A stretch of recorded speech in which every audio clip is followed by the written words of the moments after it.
follow-up questions, not only about open versus endoscopic rhinoplasty, but also non-surgical rhinoplasty. So can you kind of talk about who's a good candidate for that, surgical versus non-surgical? I do a ton of non-surgical rhinoplasty because there's so many different changes that you can make. And as this treatment has evolved over time, we initially used to just do this portion to kind of camouflage the hump. Now we can elevate the tip. Sometimes patients smile and the tip droops. We can improve that.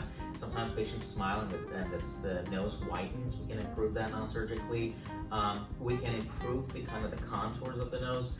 Of course, this is not a surgery, so there are limitations, but what's beautiful is that for a pre-event, it'll last you a whole year, and then within 15 to 20 minutes, you have a much improved nose. So. Dr. Saman, can you talk to us about rhinoplasty post-op care? Of course. So post-op is divided into stages. Okay, initially you come out of surgery, you go home the same day. Surgery generally takes 2 to 3 hours. You go home the same day. I don't pack the nose with the inhumane packing. You'll have a splint over and you'll have to tape for a while. The splint comes off at about a week's time. Okay. Then generally you can go back to normal activities of life. Okay. Generally my patients don't experience a lot of bruising or swelling around the eyes. You kind of look pretty normal going back. You have some swelling, but only you know it. It's not like it's such an obvious swelling.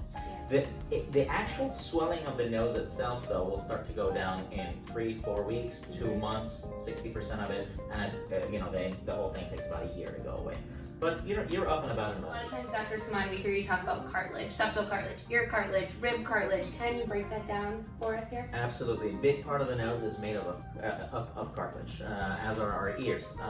So if I find that we don't have enough tissue to create the form that we like, for example, if we want to build up the nose or increase the projection of the nose or contour the tip in a finesse way, then I have to bring cartilage from somewhere else. Sometimes that's the rib, small little incision I make under the breast fold. It's not painful. It's not like I take out the whole rib. You still have your rib. Well, we take out slivers that we need. Or you can have an incision behind the ear where I take some cartilage. The ear shape doesn't change. Hearing doesn't change. So these are very minimal procedures that we can do to augment the nose and improve the shape of the nose. A lot of times, Dr. Saman, you talk about a bespoke or customized rhinoplasty for our patients. So can you talk a little bit about that? Yes.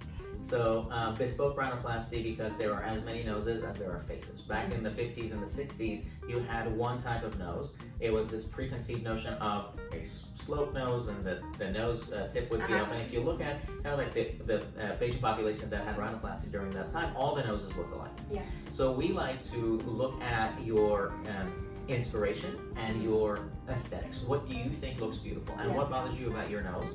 And take all of that and take the expertise and the skills that are surgical and apply that to the nose and get your nose from where it is to as close as possible to that nose. So it'll be different for each patient. It'll be a different approach for each patient, and the aesthetics will be suitable for that patient, their ethnicity, their gender, and their age and desires.